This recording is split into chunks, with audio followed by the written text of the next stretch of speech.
Hello friends, मेरे channel कहानी दीदी पर आप सबका बहुत बहुत स्वागत है। आज मैं आप सबके लिए लेकर आई हूँ शेख चिल्ली की बुद्धिमानी की एक बहुत ही ज़बरदस्त कहानी। वैसे तो शेख चिल्ली की बेवकूफ़ी की बहुत सारी कहानियाँ फेमस हैं, लेकिन बेवकूफ़ से दिखने वाले शेख चिल्ली भी कभी कभी ऐसी बुद्धिमानी की बातें कर देते थे कि सामने वाले को दांतों तले उंगली दबानी पड़ती थी। और ये कहानी इस बात का पक्का सबूत है। तो शुरू करते हैं कहानी बच्चों। एक बार झज्जर के नवाब जब छुट्टियों पर गए हुए थे घूमने कुछ महीनों के लिए, तो छोटे नवाब को अपनी जगह नवाब बनाकर चले गए थे। तो छोटे नवाब ने एक बार एक प्रतियोगिता का आयोजन किया।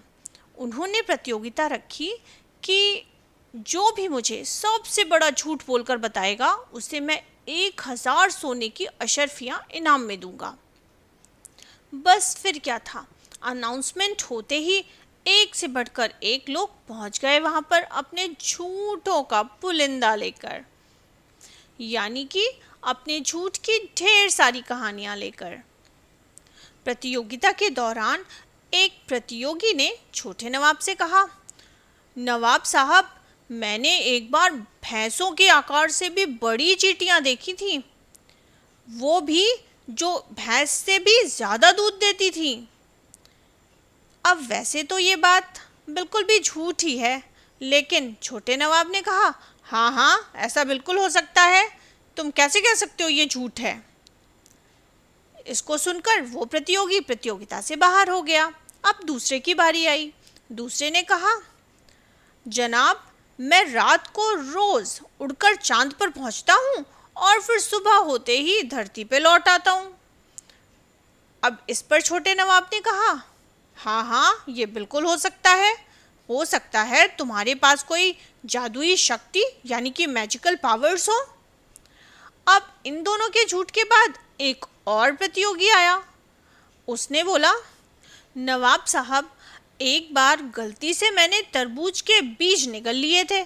उस दिन से मेरे पेट के अंदर तरबूज उग रहे हैं। रोज एक तरबूज पककर फटता है और मेरा पेट भर जाता है। मुझे तो खाना खाने तक की ज़रूरत नहीं पड़ती। ये सुनते ही छोटे नवाब ने कहा, हाँ, इसमें क्या बड़ी बात है, तुमने कोई चमत्कारी ताकत वाले बीज खा लिए होंगे।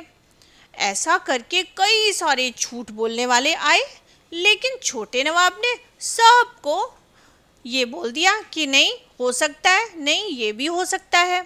काफ़ी सारे झूठों को सुनने के बाद शेख चिल्ली ने सोचा अपनी किस्मत भी आजमाई जाए।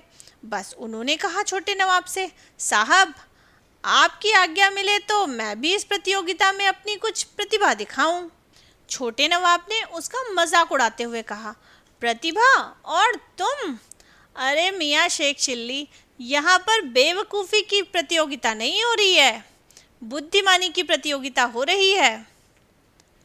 छोटे नवाब के इतना कहते ही शेख चिल्ली जोर जोर से कहने लगा, आपसे बड़ा इस पूरे राज्य में बेवकूफ़ नहीं है। आप मुझे बेवकूफ़ कह रहे हैं? आपको तो तुरंत सिंहासन छोड़ देना चाहिए, क्योंकि इस पर आपका कोई अधिकार नहीं है। शेख चिल्ली की ये सारी बातें सुनते ही पूरी सभा में शांति छा गई। सब लोग एक दूसरे का मुंह देखने लगे। शेख चिल्ली ने ये बोला क्या है? इस पर छोटे नवाब ने जैसे ही ये सारी बातें सुनी, उन्होंने गुस्से में अपने सिपाहियों को बोला, गिरफ्तार कर लो इस आदमी को, इसका दुस्साहस तो देखो, मेरे बारे में कैसी बातें कर रहा है। उसके तुरंत बाद छोटे नवाब से शेख चिल्ली ने कहा, नवाब साहब, माफ़ करें, सज़ा किस बात की? यहाँ तो प्रतियोगिता हो रही थी, सबसे बड़ा झूठ बोलना था, मैंने भी वैसा ही किया। क्या कोई मेरे झूठ का मुकाबला कर सकता है?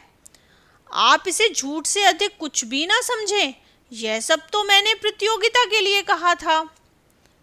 अब छोटे नवाब कंफ्यूज हो गए। वो सोचने लगे, इसने पहले झूठ कहा था या अब झूठ कहा है। लेकिन सब कुछ समझने के बाद भी उन्होंने चुप रहने में ही भलाई समझी, क्योंकि अगर वो उसको सज़ा देते, इसका मतलब वो उसकी बात को सच मानते और खुद को सबसे बड़ा मूर्ख साबित कर देते।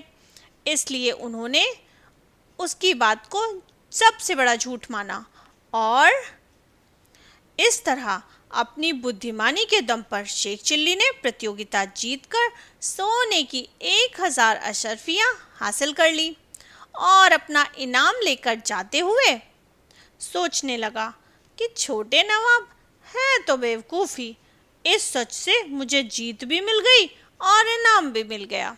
तो बच्चों, कैसी लगी कहानी आपको? मज़ा आया ना? हंसी हंसी में इस कहानी ने बच्चों हमें एक बहुत ही इम्पॉर्टेंट बात बताई, और वो बात ये है कि हमें कभी भी किसी का अपमान नहीं करना चाहिए, क्योंकि हर व्यक्ति में कोई ना कोई क्षमता या प्रतिभा ज़रूर होती है।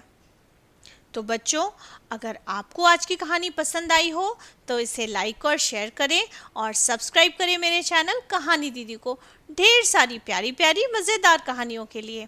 अभी के लिए बस इतना ही। मिलती हूँ अगली बार एक नई और इंटरेस्टिंग कहानी के साथ।